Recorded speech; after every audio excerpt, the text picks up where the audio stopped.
Break के बाद आपका स्वागत है। तो बजट 2021-22 पेश किया जा चुका है, इसी पे चर्चा हम कर रहे हैं। हमारे साथ गेस्ट पैनल भी हैं और हमारे सहयोगी सचिन इस वक्त सीआईआई के ऑफिस में हैं, उनके पास चलते हैं। सचिन, सीआईआई के जो वहां लोग हैं उनका क्या मानना है इस बजट को लेकर, बात कीजिए।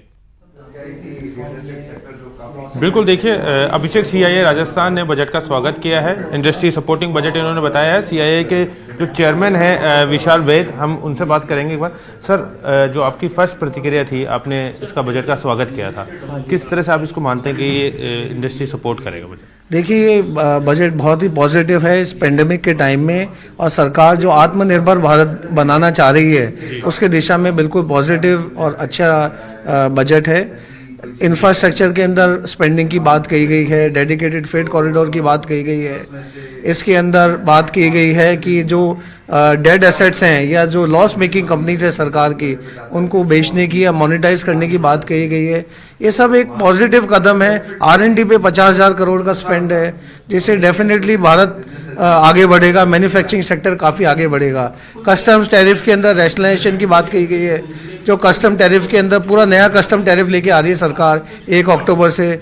बहुत से सेक्टर्स हैं जहाँ पे अभी जो मेटल है, स्पेशली गोल्ड सिल्वर की बात करें, मेटल की बात करें, इसमें बहुत प्राइसेस हाई थे। सरकार ने इमीडिएट रिलीफ प्रदान करते हुए ड्यूटीज़ को कम किया है, वो एक स्वागत योग्य कदम है। राजस्थान की बात करें, ज्वेलरी उद्योग यहाँ पे बहुत ज़्यादा है। सरकार ने जो पॉलिश्ड या जो फिनिश्ड स्टोन इंपोर्ट है उसके ऊपर ड्यूटी बढ़ा दी है। तो यहाँ पे जो यहाँ की जेमस्टोन इंडस्ट्री है, रफ लेके आती है, उसको प्रोसेस करके बेचती है, उनको बहुत बेनिफिट मिलेगा। ऑटोमोबाइल की स्क्रैपिंग पॉलिसी बनाई है, तो इसके अंदर बहुत से MSME सेक्टर हैं जो ऑटोमोबाइल के कंपोनेंट बनाते हैं। सो अब अगर स्क्रैप हो जाएंगे पुराने व्हीकल्स, तो नए व्हीकल्स की ग्रोथ अपने आप आएगी। सो डेफिनेटली MSMEs के लिए बहुत कुछ प्रावधान किया गया है। टैक्स ऑडिट की बात करें, 5 करोड़ तक की पहले लिमिट थी, इसको 10 करोड़ कर दिया गया है।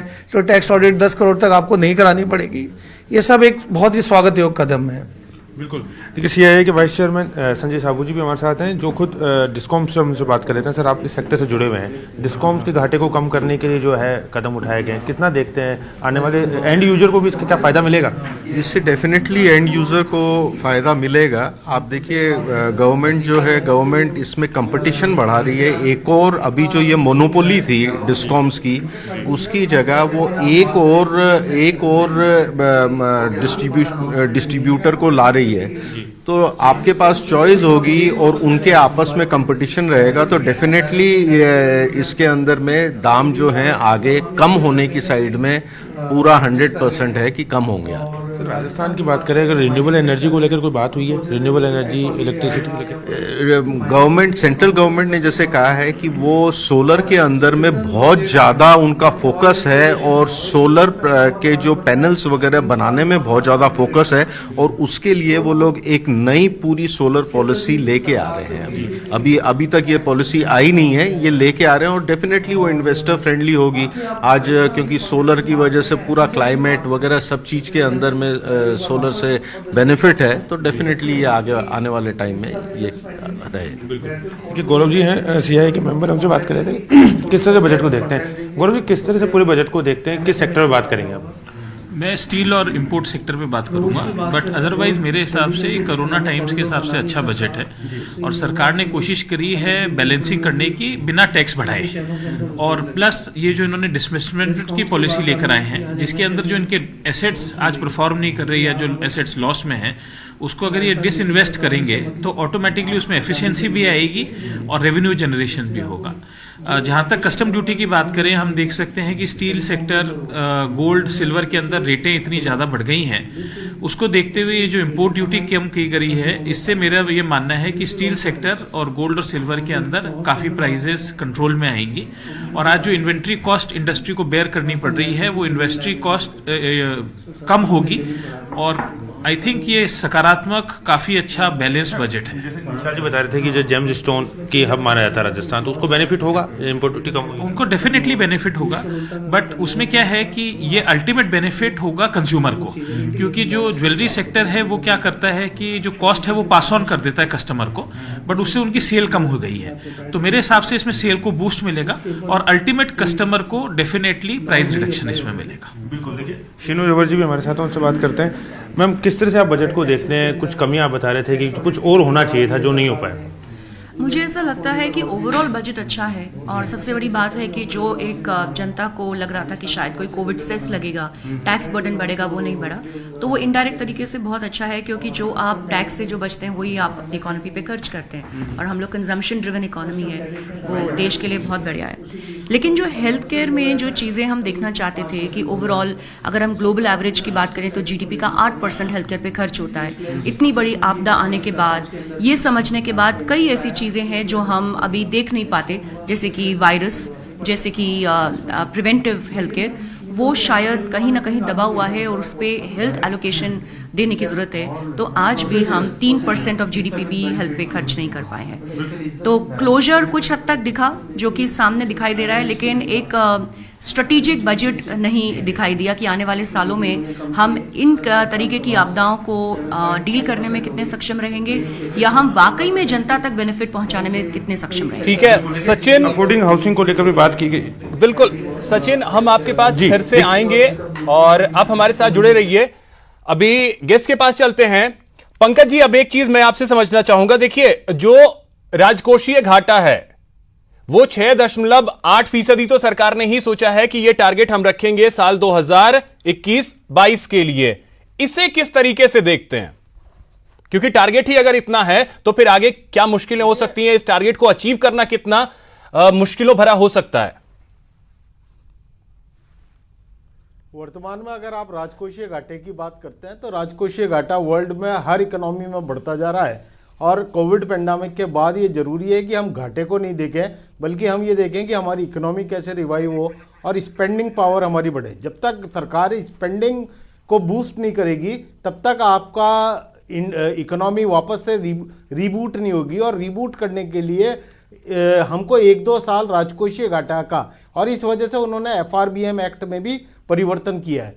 लेकिन मैं 2 चीज़ें और बताना चाहूँगा। GST एक्ट में बड़े आमूलचूल परिवर्तन किए गए हैं। अगर आप फाइनेंस बिल को देखें, इन्होंने बजट भाषण में कुछ भी मेंशन नहीं किया।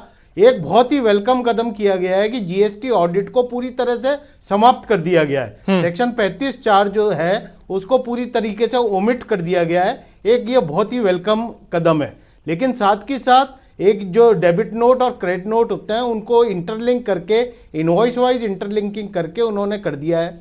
इंटरेस्ट में एक साथ 17 से 31/12/18 तक के लिए कंफ्यूजन था कि नेट लाइबिलिटी पे लगेगा कि ग्रॉस लाइबिलिटी पे लगेगा। वहां पर उन्होंने क्लैरिफाई कर दिया है, और वो अमेंडमेंट रेट्रोस्पेक्टिव एक साथ 17 से कर दिया है, और इंटरेस्ट नेट लाइबिलिटी पे लगेगा, ना कि ग्रॉस लाइबिलिटी पे।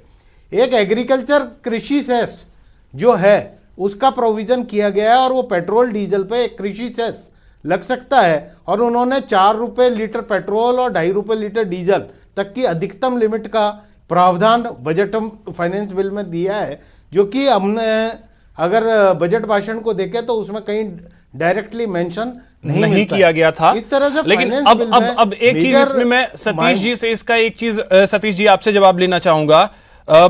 देखिए, जो बजट है उसको लेकर के तो अब प्रतिक्रियाएं इस तरीके से आने लगी हैं कि ये आम आदमी का नहीं बल्कि कॉरपोरेट का बजट है।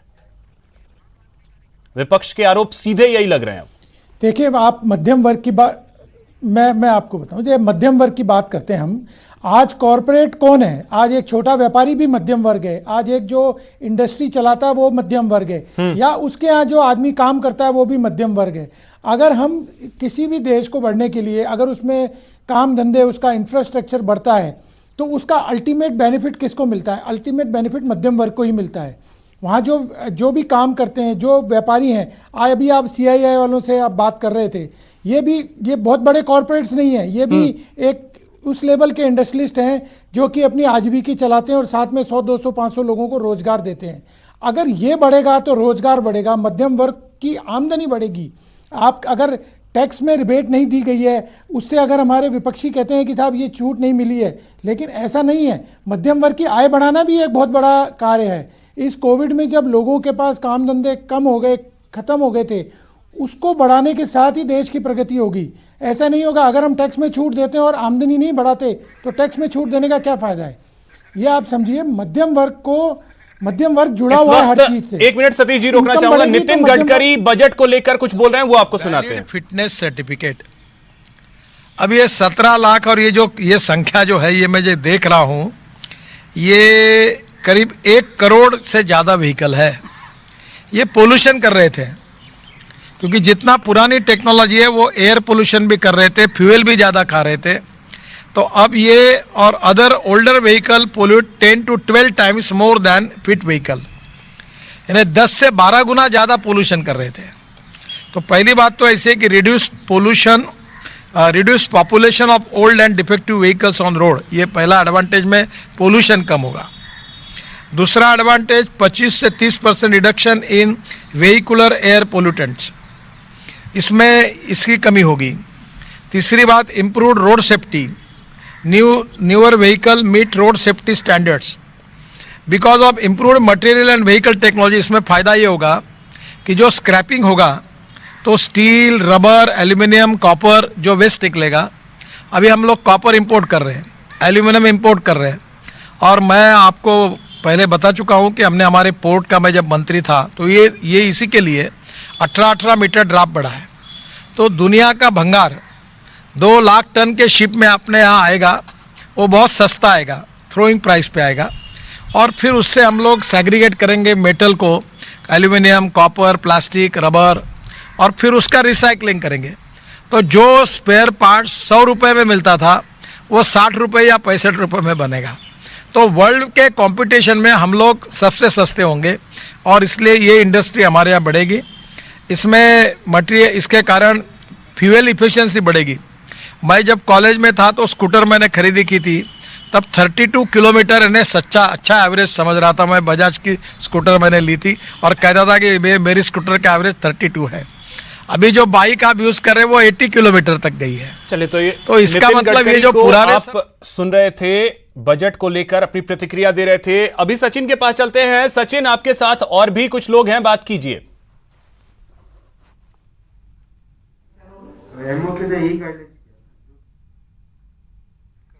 सचिन, आवाज मिल रही है आपको? सचिन, आपको आवाज मिल रही है मेरी? बिल्कुल जी सचिन, आपके साथ और भी कुछ लोग हैं तो बात कीजिए। बिल्कुल, देखिए रियल एस्टेट की अगर बात करें तो कुछ खास नहीं किया गया है। हमारे साथ आनंद मिश्रा है, उनसे बात कर लेते हैं, इस सेक्टर से जुड़े हुए। सर, एग्जेम्पशन दिया गया था आम आदमी को 1.5 लाख, उसको 1 साल के लिए बढ़ाया गया है, लेकिन आप कह रहे हैं दिल मांगे मोर। एग्जाम्पशन पुराने को 1 साल एक्सटेंड किया है, जो एक अच्छी बात है। इनफैक्ट टैक्स एग्जाम्पशन जो मतलब डेवलपर्स को है उसको भी 1 साल एक्सटेंड किया है, तो वो भी एक अच्छा मूव है, क्योंकि हटाया जा सकता था, उस हिसाब से सोचते तो अच्छा है। और लेकिन क्या है कि जो प्राइस कैप है इसमें 45 लाख का, उस प्राइस लिमिट को इंडस्ट्री डिमांड कर रही है काफ़ी समय से कि उसको बढ़ाया जाना चाहिए, क्योंकि क्या है कि 45 लाख में एक पर्टिकुलर सेगमेंट के ही हाउसिंग को आप प्रोवाइड कर सकते हो, जो मतलब बेसिकली अफोर्डेबल है, लेकिन के हर शहर हर जगह के अफोर्डेबल के मायने अलग है। तो इसकी अगर लिमिट बढ़ाई जाती है 1 करोड़ रुपए तक की, तो एक लार्ज पॉपुलेशन को उसका फायदा होता। अच्छा, इस वक्त क्या और आप चाहते थे कि आपके लिए और पूरे ऑल ओवर बजट को देखें तो किस तरह से क्या कहेंगे? हाँ, इसमें एक मैं बात और कहूँगा, अफोर्डेबल हाउसिंग में जैसे मैट लागू है, तो पर्टिकुलरली मैट का एग्जाम्पशन मिलना चाहिए, क्योंकि सरकार लिखती है 100% टैक्स बेनिफिट, बट मैट तो लग ही रहा है, तो बेसिकली 1/3 टैक्स का ही तो बेनिफिट मिल रहा है। तो वो इधर इस तरफ भी देखे जाने की जरूरत है। और ओवरऑल बजट अच्छा है, ओवरऑल सारे सेक्टर्स को देश की ग्रोथ, मतलब कोरोना की जो डिफिकल्ट दौर से अपन निकले हैं, देश निकला है, दुनिया निकली है, तो उसके हिसाब से गवर्नमेंट ने काफ़ी पॉजिटिव बजट है। लोगों को एक भय भी था कहीं ना कहीं कि सरकार कोई नया सेस, नए टैक्स लगा देगी, वो सरकार ने नहीं लगाए हैं। तो काफ़ी प्रूडेंट बजट है, ग्रोथ पे फोकस किया है कि कैसे मतलब जो कोर सेक्टर्स हैं उनके डेवलपमेंट पे फोकस किया है। प्राइसेस स्टील की बढ़ रही है तो वो भी सरकार ने उसको एक्नॉलेज किया है, उसको प्राइस नहीं बढ़े वो एक फायदे की बात है, उसके लिए स्टेप्स ले रही है सरकार ने, ड्यूटी कम करी है। तो दूसरी तरफ देश के अंदर मैन्युफैक्चरिंग को बढ़ावा देने के लिए और एमएसएमईज को बढ़ावा देने के लिए जो कई आइटम्स जो बाहर से आते थे सस्ते आ जाते थे उसको बढ़ाया है। घर खरीदना सस्ता तो नहीं होगा, घर खरीदना सस्ता तो नहीं होगा, लेकिन महंगा भी नहीं होगा। घर खरीदना महंगा नहीं होगा, ये एक फायदे की बात है। हाँ जी, तो बिल्कुल देखिए, घर खरीदना सस्ता नहीं होगा, ये बात सही है कि किसी तरह की और छूट को नहीं बढ़ाया गया है, लेकिन महंगा नहीं होगा ये बात भी साफ है। किसी तरह का जो सेस अलग से जो लगाने की बात चल रही थी वो नहीं लगाया गया है। और कुछ लोग हमारे साथ दोबारा बात कर लेते हैं, वाइस चेयरमैन जो है जी कीजिए बात कीजिए। बिल्कुल देखिए, सोलर पॉलिसी को लेकर हम बात कर रहे थे। राजस्थान रिन्यूएबल एनर्जी में कहीं ना कहीं एक बड़ा जो है उसका स्कोप है राजस्थान की बात करें सर, जैसे नेट मीटरिंग की बात हो रही थी, अब सोलर पैनल बनाने पर फोकस किया गया है, तो राजस्थान को कितना कुछ बेनिफिट मिलेगा? क्योंकि डायरेक्ट कहीं भी बजट में ऐसा नहीं कि राजस्थान के लिए कुछ खास किया गया हो। देखिए, राजस्थान के अंदर में सोलर एनर्जी जो है, राजस्थान के अंदर में काफ़ी ज़्यादा सोलर एनर्जी है। इनफैक्ट पूरे इंडिया का आप देखें तो करीब 30% सोलर एनर्जी की अवेलेबिलिटी राजस्थान के अंदर में। तो अगर कोई भी पॉलिसी सेंट्रल गवर्नमेंट की आती है जो कि इसमें इंसेंटिव देती, तो ऑटोमेटिकली मेजर बेनिफिशियरी राजस्थान हो जाएगा इसके। अच्छा, फ्रेट कॉरिडोर को लेकर आप बात कर रहे थे, इंडस्ट्री को कितना फायदा होगा? इंडस्ट्री को तो ओवरऑल राजस्थान की इंडस्ट्री, जैसे राजस्थान में जो फ्रेट कॉरिडोर आ रहा है, इससे तो राजस्थान इंडस्ट्रीज के लिए ये इतना ज़्यादा बढ़ावा देगा। आपके वहाँ से जो आज आपके गाड़ियाँ जो जानी है, मान लीजिए एक्सपोर्ट आपको करना है, तो आपके सीधा वो फ्रेट कॉरिडोर से सीधा बम्बई पहुँच जाएगा और आपका इमीडिएट एक्सपोर्ट हो जाएगा। ओवरऑल पूरा इससे तो बहुत बड़ा बूस्ट मिलेगा राजस्थान की इंडस्ट्रीज को। सर, टेक्सटाइल पार्क की बात की गई, अगर बड़ी इंडस्ट्री है राजस्थान में टेक्सटाइल को लेकर, तो अगर पार्क आने की संभावना है, 7 जो पार्क बनाए जाएंगे, और अगर पार्क मिल जाता है राजस्थान को, भीलवाड़ा मैनचेस्टर कहा जाता है, तो कितना बेनिफिट होगा? देखिए, आज राजस्थान को ये पार्क मिल जाता है तो पूरा का पूरा वो इंडस्ट्रीज जो है, पूरी की पूरी उधर की इंडस्ट्रीज, इतना पूरा उनको बेनिफिट होगा, सारी सुविधाएं एक जगह उनको मिल जाएगी। चलिए, और सचिन, इसके अंदर में जो राजस्थान का ठीक है सचिन, अपने अपने फायदे जो हैं सभी गिनवा रहे हैं, लेकिन अब ज्योति जी मैं आपके पास आ रहा हूं, एक चीज आपसे पूछना चाहूंगा। अब देखिए, आप तो सवाल उठा रही हैं, प्रताप सिंह खाचरियावास से बात की हमारे सहयोगी दिनेश ने, उन्होंने भी सवाल उठाए, संयम लोढ़ा ने भी सवाल उठाए, लेकिन वहीं अगर हमारे सहयोगी जिन जिन से बात कर रहे हैं इस बजट को बहुत बेहतर बता रहे हैं। नहीं, देखिए, अभी जैसे पंकज जी ने बात भी की कि एक ऊपरी घोषणाएं देख करके तो लगता है कि बजट बहुत अच्छा है, लेकिन जैसा अभी उन्होंने कहा कि बहुत सी ऐसी बातें हैं जो कि सामने नहीं बताएगी, जैसे एग्रीकल्चर सेस लगाने की बातें पेट्रोल डीजल पर, वो नहीं लगाएगा। आप जिस भी इंडस्ट्री को जो फायदा देने की जो बात की गई, उसके एग्जेम्पशन को 1 साल के लिए बढ़ा जरूर दिया गया, पर उसको सपोर्ट करने के लिए कुछ एक्स्ट्रा फंडिंग दी गई हो, ऐसा इस पूरे बजट में कहीं पर भी देखने को नजर नहीं आता है। और तीसरी बात, जो आम जनता, आप अपन बार बार ये कह रहे हैं कि स्पेंड करें, मनी ट्रांजेक्शन हो तो आगे हमारे बिजनेस, हमारी इंडस्ट्रीज आगे बढ़ेंगी, लेकिन अगर लोगों के पास वही नहीं होगा तो कैसे हम अच्छी और मजबूत आर्थिक व्यवस्था की बात कर सकते हैं। और दूसरी बात जो अभी निकल करके भी सामने आई, और अभी हमने भी जब बजट को और थोड़ा सा देखा ध्यान से, तो देखने में आता है कि राजस्थान को सीधे तौर पर कोई सीधा बेनिफिट जो है वो नहीं दिखाई दिया, बल्कि इलेक्शन बजट जो है वो ये नजर आया, जिसमें आसाम और पश्चिम बंगाल को सीधे 1000 करोड़ की अनुदान देने की बात जो है वो की गई, लेकिन राजस्थान को ना तो रेलवे के माध्यम से, ना रोड के माध्यम से अगर आप देखेंगे तो, ना नेशनल हाईवेज के माध्यम से, ना रेलवे के माध्यम से, ना किसी और डायरेक्ट अनुदान देकर के, फंडिंग देकर के, यहाँ के इनडायरेक्ट वे में जो चीजें कही गई हैं उसका असर तो प्रदेश पे होगा ही। फिलहाल यहाँ वक्त है एक छोटे से ब्रेक का, आप सभी हमारे साथ बने रहें, ब्रेक के बाद लौटेंगे तो इस चर्चा को आगे बढ़ाएंगे।